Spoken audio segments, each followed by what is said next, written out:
pelvic floor issues. How do you know if you have pelvic floor issues? Tune into this video and I'm going to go all through the ways in which pelvic floor issues present in your life so you know exactly what to look for. And the minute you get a pelvic floor issue or you think you have a pelvic floor issue, I will give you a tip to start to heal that issue today.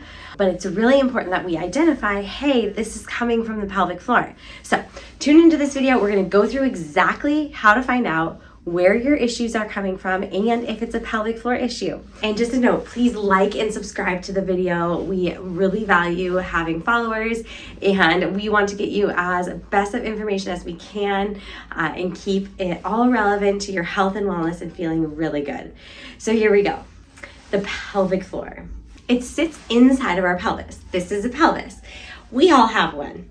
Now, the pelvic floor is at the bottom of the pelvis. It's like a basket that holds up our organs. It holds our bladder, our uterus, our rectum, and it also works as a shock absorber for our core. It is a very important piece of our core. It is 3 layers of muscles. So you have this first layer, a second layer, which is more fascial and not shown here, and a third layer, which is much deeper. If there are issues within the pelvic floor, it can present in different ways. So I'm going to go through those different ways right here. Number 1, your urethra goes through your pelvic floor. The urethra is where you pee or urinate out of. If you have issues holding your pee, that means that you might have issues with the urethra or the area affecting the urethra. So if you leak, you pee your pants, when you cough, when you sneeze, when you run, when you jump, if you pee your pants with that, it's called stress incontinence. Stress incontinence can be caused by the pelvic floor itself. So we want to start healing the pelvic floor in order to heal the stress incontinence. Here's another issue, urge incontinence. If you're the kind of person that when you get out of your car at home, you see the front door and you're like, I don't know if I'm gonna make it. I have to pee, I have to pee, I have to pee. And you kind of do the waddle and the dance to get to the front door, get your key in the door, and have to really walk funny to the bathroom because you think you're gonna pee your pants, then you might have urge incontinence. The same is true if you hear the water running and it makes you have to pee every time you hear the water running. That is called an urge incontinence. Now, that is a pelvic floor issue. So in order to heal the urge incontinence, you have to heal and fix the issue inside the pelvic floor. The next pelvic floor issue, painful intimacy. If you have pain with any portion of intimacy, then you have pelvic floor dysfunction or pelvic floor issues. And that can happen within the first layer, within the second layer, or the third layer of the pelvic floor. In order to fix your issues with intimacy, you need to heal the pelvic floor. Next issue, constipation. If you have constipation, you have a pelvic floor issue. Pelvic floor is responsible for relaxing and opening every time you get a bowel movement or need to have a bowel movement. When we have constipation, it can be gut related and nutrition and food based, but a lot of times it can also be pelvic floor related, meaning that if our pelvic floor isn't working properly, then it can lead to signs and symptoms of constipation. Next, if you have low back pain, you might have a pelvic floor issue. A lot of times, unrelenting low back pain that just doesn't go away and lasts for years and years actually stems and comes from our pelvic floor. When that happens, we need to address the pelvic floor in order to fully heal the low back pain. If you find yourself going to chiropractic, acupuncture, physical therapist upon physical therapist, get to the root cause of your back pain and heal your pelvic floor, the inside of your pelvis, and that will heal your back. Hip pain is another issue that often doesn't go away with regular physical therapy, or if it does, it still comes back. You still might feel like you have a bad hip. If that's the case, most likely you have a pelvic floor issue and your pelvic floor isn't working in the way in which we want it to work.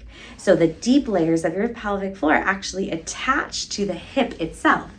One of those muscles is called the obturator internus. It's responsible. It's called an external rotator, so it helps the hip as it goes outward.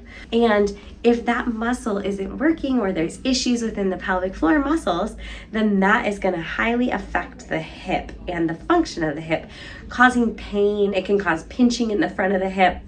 It can cause pain in the butt or pain on the side of the hip. Chronic sciatic pain, where we have pain going down the leg, is also a pelvic floor issue. So if you have chronic sciatic pain that's not going away or often gets better but doesn't stay better, then most likely you also have a pelvic floor issue that needs to be addressed. If you notice that you have some of these issues that I've talked about in this video, I want you to stay tuned right now, because we're going to talk about the number one thing you can do to start healing your pelvic floor. In order to understand why this is helpful for you to start healing your pelvic floor, you have to understand that a lot of pelvic floor dysfunction happens because the pelvic floor gets over tightened. When the pelvic floor gets over tightened, it gets very weak and it can't function. So it can't hold the urine, or it squeezes so the poop can't come all the way out, or it causes difficulty with intimacy, or it causes just difficulty within some of your joints, like we talked about earlier. So one of the main ways that we start to heal the pelvic floor is to work on elongating the pelvic floor and getting back its range of motion. The pelvic floor should relax, and then it should contract, and then it also does this thing where it overstretches and bears down. So if you get the range of motion back in your pelvic floor, that often is the best way to heal your pelvic floor issues. So what is the best way to get that range of motion back? I'm going to tell you right now. The best way to get the range of motion back in your pelvic floor, to start healing your pelvic floor issues today, is to work on diaphragmatic breathing. And let's go through what that even means.